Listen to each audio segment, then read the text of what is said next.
বৃন্দ সবাইকে আসসালামু আলাইকুম।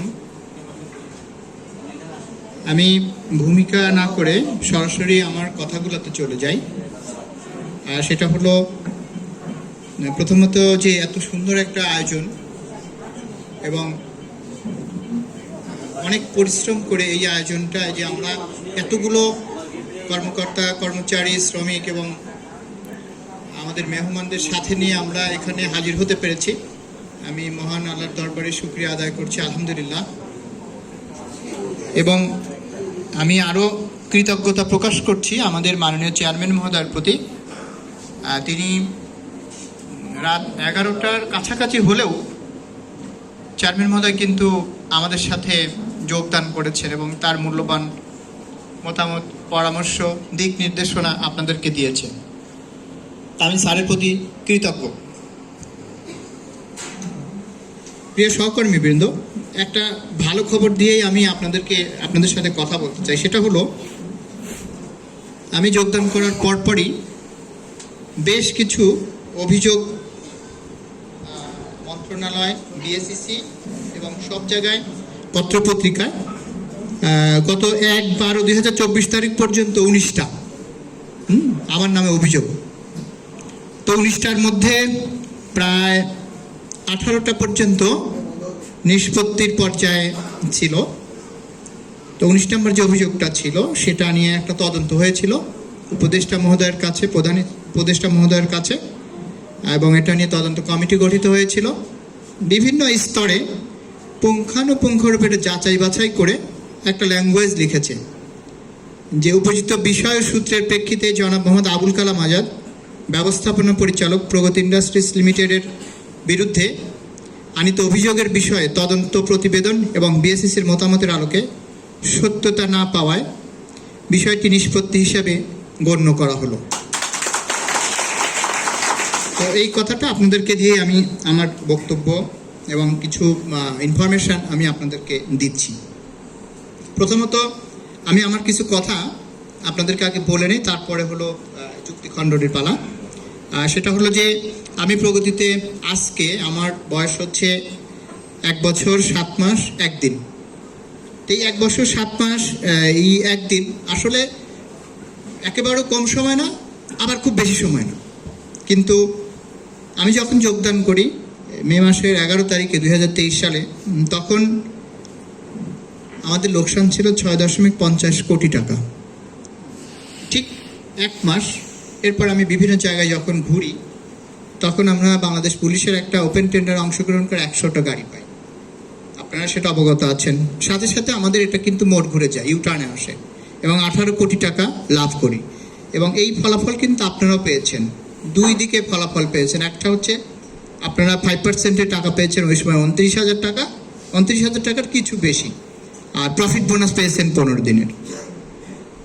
এরপরে কিন্তু আমি মিৎসুবিশি মোটরস কর্পোরেশনের সাথে প্রথমে একটা বৈঠক করি। দীর্ঘ 37 বছরের একটা অমীমাংসিত ইস্যু আমি নিষ্পত্তি করি। সেটা হচ্ছে একটা অ্যাড কনফার্মেশন চার্জ। এক্ষেত্রে পার্সেস ডিপার্টমেন্ট এবং অন্যান্য যারা ছিল তারা সবাই সহযোগিতা করেছে। এর ফলে কিন্তু আমার 5 থেকে 6 কোটি টাকা প্রগতির খরচ কম হয়েছে, তার মানে প্রগতির লাভ হয়েছে বেশি।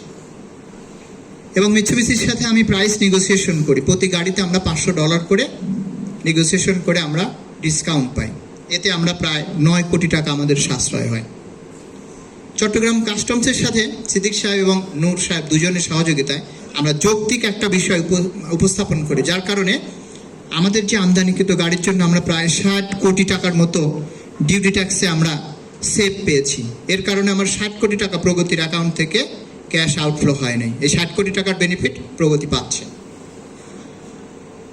আমি যখন যোগদান করি এর কিছুদিন আগে প্রায় 9 মাস, আমার যদি ভুল না হয় আমি হিসাব করে দেখেছি, প্রায় 9 মাস প্রগতির কারখানায় উৎপাদন বন্ধ ছিল এবং বিভিন্ন জায়গায় অস্থিতিশীল পরিবেশ বিরাজ করছিল।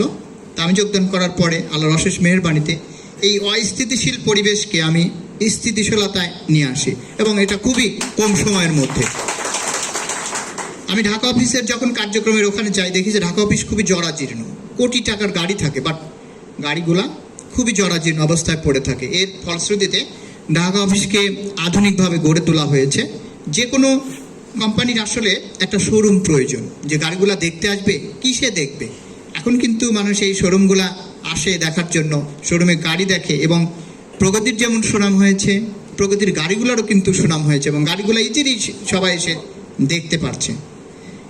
দেখেন, ঢাকা অফিস একটা সার্ভিস রিলেটেড এবং মার্কেটিং রিলেটেড অফিস, এখানে কোনো সার্ভিস সেন্টার নাই। তো এই সার্ভিস সেন্টারটা অতীব প্রয়োজনীয় একটা জিনিস। কিসের জন্য? কোন কোম্পানির জন্য? অটোমোবাইল প্রতিষ্ঠানের জন্য। তো এইখানে আমি একটা যুক্তিখণ্ডে যাই, যে আমাদের অ্যাডহক কমিটির সভাপতি বলেছে, আহ্বায়ক বলেছে যে প্রগতিতে ওয়ার্কশপ, প্রগতি একটা অ্যাসেম্বলিং কারখানা। ইয়েস, প্রগতি একটা অ্যাসেম্বলিং কারখানা, বাট ওনারা মেমোরান্ডাম অ্যান্ড আর্টিকেলস অফ অ্যাসোসিয়েশনগুলো হয়তো ওনাদের জাস্টিফাই করার কখনোই সুযোগ হয় না যে আসলে প্রগতি কি কি করতে পারে আর কি কি করতে পারে না। প্রগতি অ্যাসেম্বলিং কারখানা হলেও প্রগতি সাইড বাই সাইড আরও বিভিন্ন ধরনের ব্যবসা করার জন্য আইন তাকে সামনের দিকে আগানোর জন্য অনেক রাস্তা খুলে দিয়েছে। তো তার মধ্যে একটা হচ্ছে সার্ভিস। যেহেতু automobile company, service is must. কারণ আমি যখন গাড়ি বিক্রি করব, আমার 3টা ফ্রি সার্ভিস দিতে হবে। আমরা কি সারা জীবন ফ্রি সার্ভিস দিয়ে যাব? নো, আমরা পেইড সার্ভিস দেবো। গাড়ি সার্ভিস দেবো, আমার টাকা আর্ন হবে। তো দ্যাট মিনস এটাকে বলে পেইড সার্ভিস। আমরা কিন্তু প্রগতিতে কোনো ওয়ার্কশপ স্থাপন করিনি, বা ওয়ার্কশপ স্থাপনের কোনো পরিকল্পনা প্রগতি কখনোই গ্রহণ করেনি। প্রগতি কি করেছে? 3S service centre.